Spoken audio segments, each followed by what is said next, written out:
Hi, good evening, everybody. I am glad that you are able to join us for Digitability's first ever Instagram Live.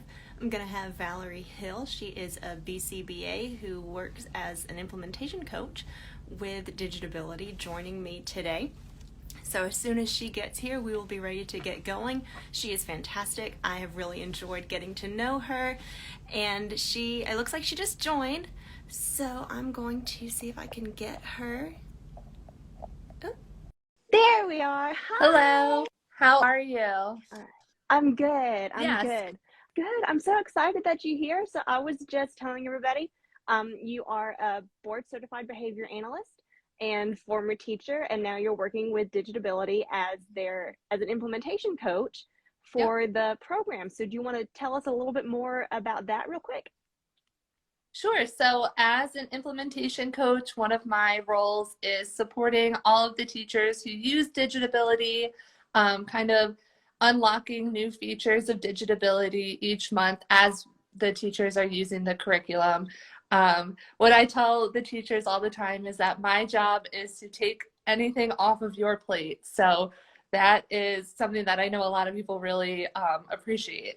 Yes, definitely. I think if we learned anything this past school year, it's that teachers are kind of burnt out and at our wits end a little bit. So anytime somebody is like, "Here, let me help you with this, let me do this for you," I'm like, "Here, take it, have all the things."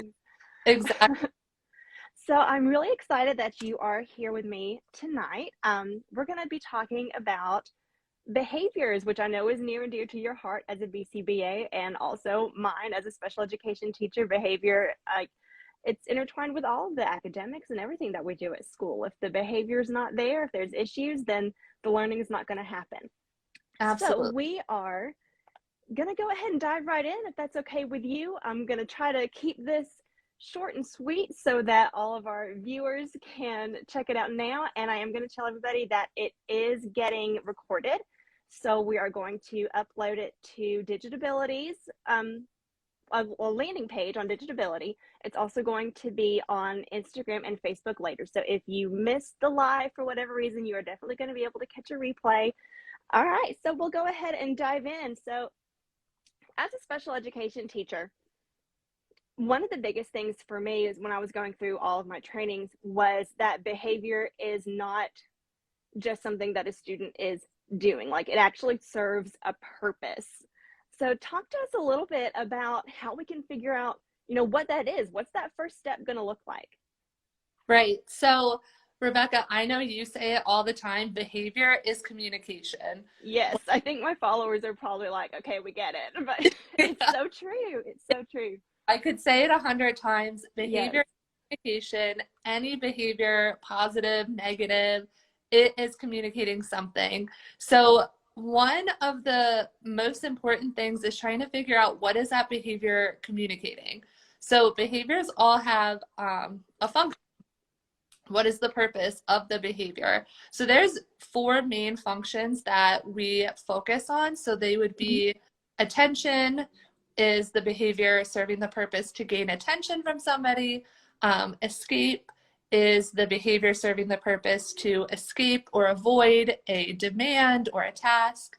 Um, Access to tangibles, so that would be gaining access to an item like a toy or something that's preferred. And then the last one is sensory. So, kind of that self stimulatory behavior, something that you do because it feels good and it serves a sensory purpose.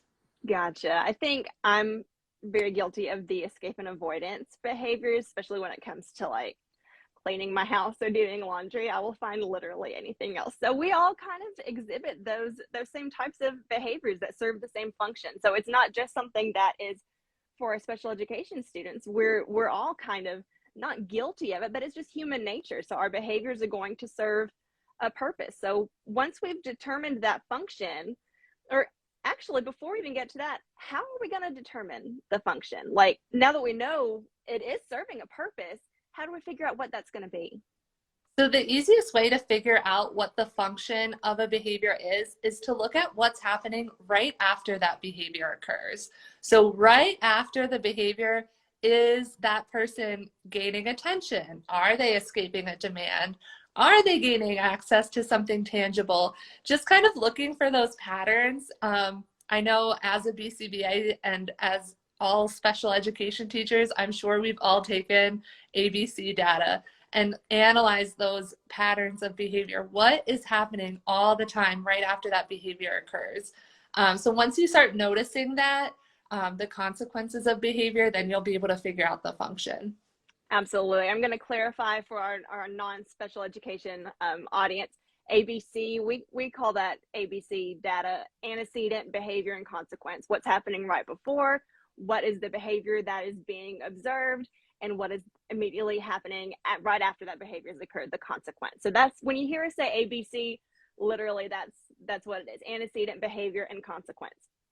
So now that we've kind of determined the data, how long would you say to collect the data for determining the function? Like, is it something we're going to be able to do like in a couple of days, or is it more of a longer drawn out process? It is something that if the behavior is occurring frequently, it can happen pretty quickly. I like to say between 5 to 10 data points. So however long that takes, Okay. be a day, it could be longer, but it's also, it's also looking back at previous experiences. What happened last time this happened? So, I mean, you could even start thinking about it right now. What happened the last 2 or 3 times this behavior happened? What was my response, or what was the consequence to that behavior? Okay, perfect. So now we've determined the function. We kind of know how many data points we need. What is our next step going to be? Walk us through that. So next step, you're going to identify the behavior that you want to decrease. So what we're going to look at is a behavior that we want to decrease and then replacing the behavior. So before we can replace, we have to identify what behavior do we want to decrease. So it could be something like, I know I've had students who rip up a piece of paper every time it's given to them. I feel that. Yeah. Right? Anytime Yeah. there's work presented, it gets shredded right away. Mm-hmm. So, that could be a behavior that you want to decrease. I'm sure that we can all think of plenty. Behavior that learning, something that is, not going to be successful in the future, those behaviors. So just identifying behavior that would be. And it's not necessarily, I kind of want to preface this, we're not trying to get rid of any kind of behavior that we don't like. We're not looking for like, oh, what's annoying us. It is something that's actually going to be impacting the student academically in the classroom, their ability to participate. So we have to put our own personal feelings aside and really look at what's going to help the student. So like you said, if they're ripping up their work, obviously that's impacting them in the classroom and it's impacting their ability to participate and to learn. So that would be a great example of one that we would want to decrease. And I think the function of that would be escape and avoidance. So trying to get out of doing that. Exactly. So let me see. I'm trying to keep track of where we are in the steps. So if I've got a kiddo, like you said, we're ripping up pieces of paper, we don't want them to be doing that anymore. How do we teach them something that would replace that behavior? Because I know it's got to serve the same function. So what's a replacement behavior that serves the same function as ripping it up? Right. So just like the function of ripping up a piece of paper, it's clearly what's happening every time after they rip up that piece of paper. They don't have to do that work anymore. So the function is escape. And then you need to find another behavior to replace that also is going to serve escape. So I know it sounds a little counterintuitive, like, oh, well, they want to escape their work. They can't. Well, we're going to give them some tools to appropriately do that. So it could be asking for help. Maybe the work is too hard for them and they need to ask a teacher for help. It could be requesting less. If they have a math worksheet with 10 problems on it, they can ask for, can I do 3 and then take a break?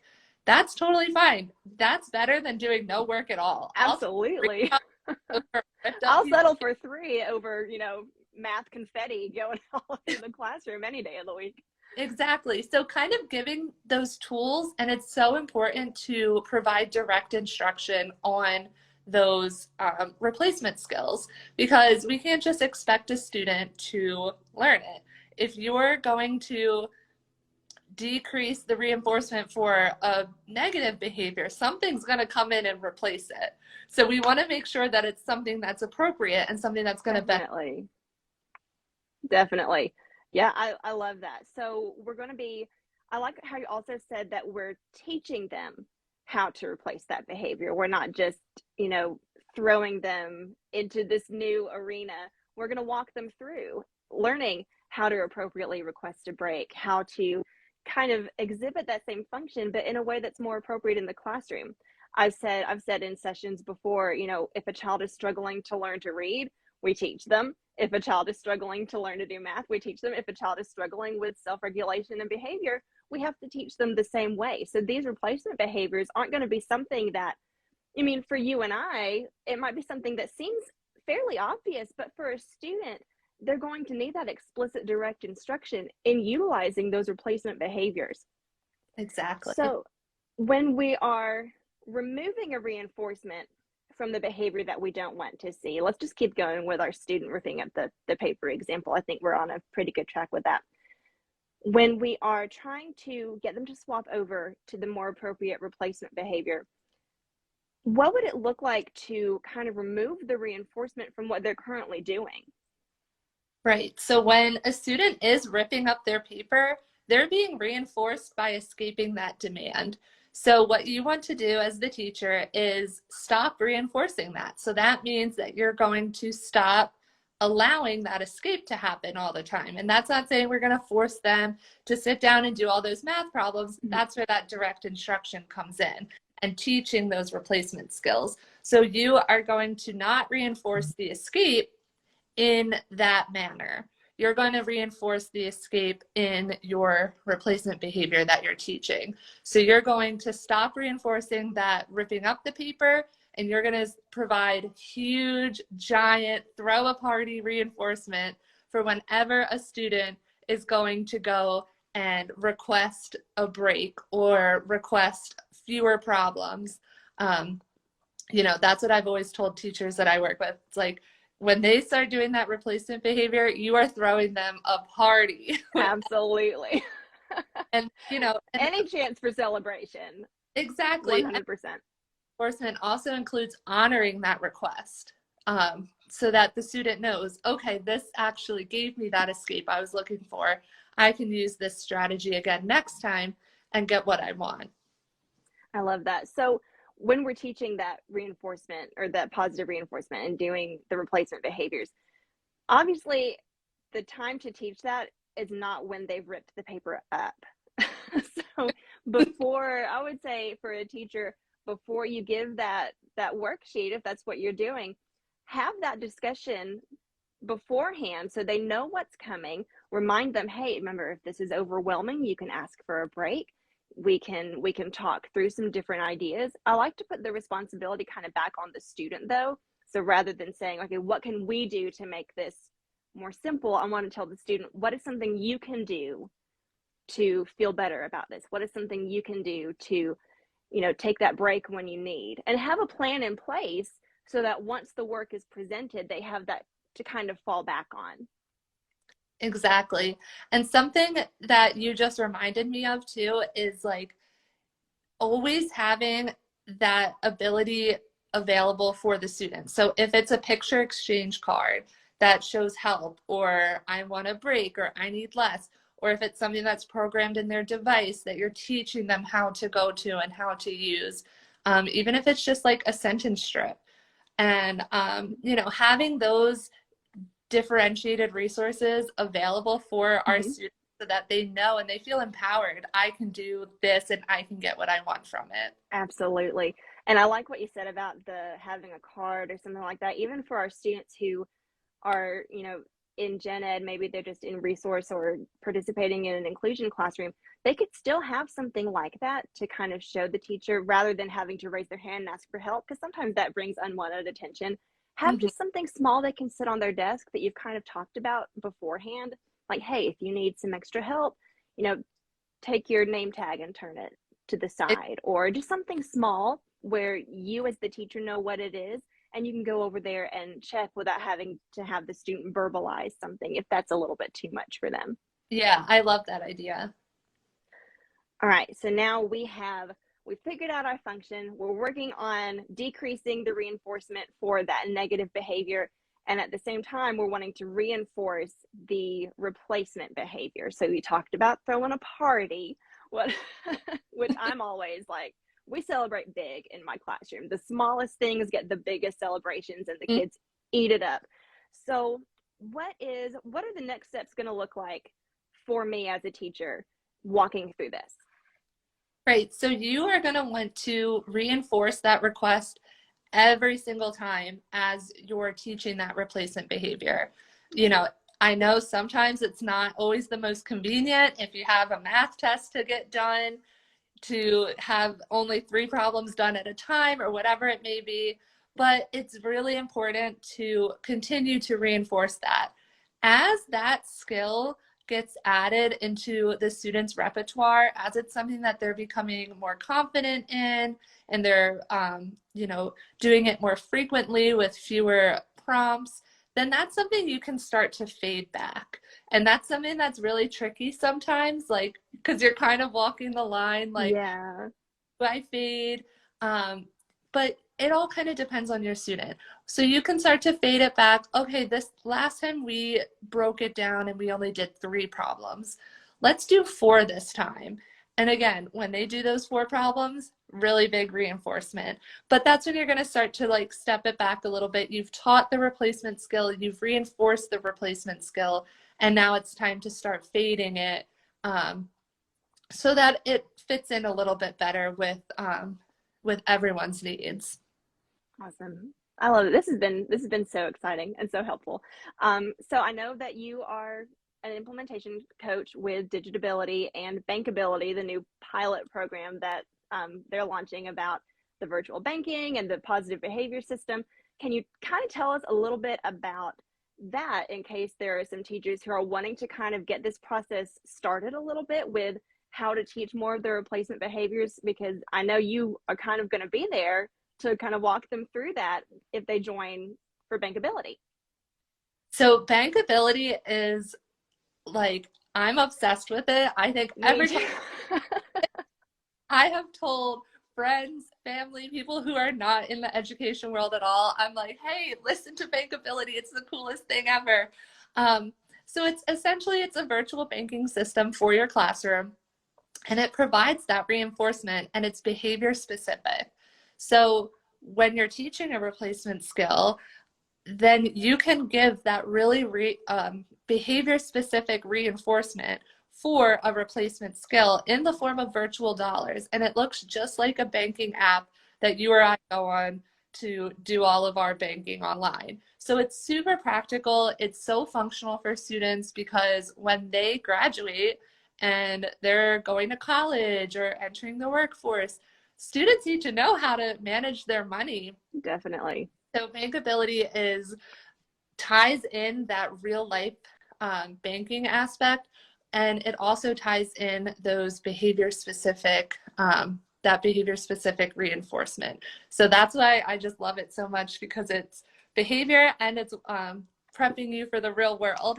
I love it. I'm completely obsessed with it. So I taught sixth grade middle school special education last year. And so often we get those, the behavior systems that are kind of not really age appropriate for our older students in special education or even our older general education students. And so what I loved about Bankability and why I was so excited when I heard that it was going to actually be a pilot program was that it is so age respectful of our older students who don't want to work for, a penny board or, stickers and things like that. Like, they have a banking app, they have a savings account, a checking account that they can use to purchase classroom rewards. And I think it's the coolest thing. And I especially love that it collects that behavior data for you so you can determine if your strategies are working. And I love that you are there every step of the way for the teachers to kind of make sure that, we're not just receiving this program like, hey, here you go, good luck. Like, you're there the whole time. And I just think that's fantastic. So if anybody is interested in it, they can, send me a message, send Digitability a message, and just say the word pilot, like DM the word pilot, Pilot, and I can get some information out to you about that. Valerie can, anybody from Digitability. So yeah, I love it. I think it's great. I think it perfectly ties in with all of those behavior modifications that we're working toward and replacement behaviors. Do you have any other parting words of wisdom for us before we end? I want to be respectful of everybody's time. I think the biggest thing to remember is that there's always going to be a replacement that's readily available for any behavior. So just make sure that it is something that you are reinforcing, and just be mindful about, giving that high rates of reinforcement. But yeah. Absolutely. Well, Valerie, thank you so much for being with us tonight. It's been a joy to get to talk to you. And like I said, if anybody wants to reach out, you can ask me any questions. I can get in touch with Valerie, I get those questions answered for you. DM us the word pilot if you want some more information. And Valerie, thanks again so much for being here tonight. Thank you, Rebecca. All right. I'll talk to you later. Bye. Bye.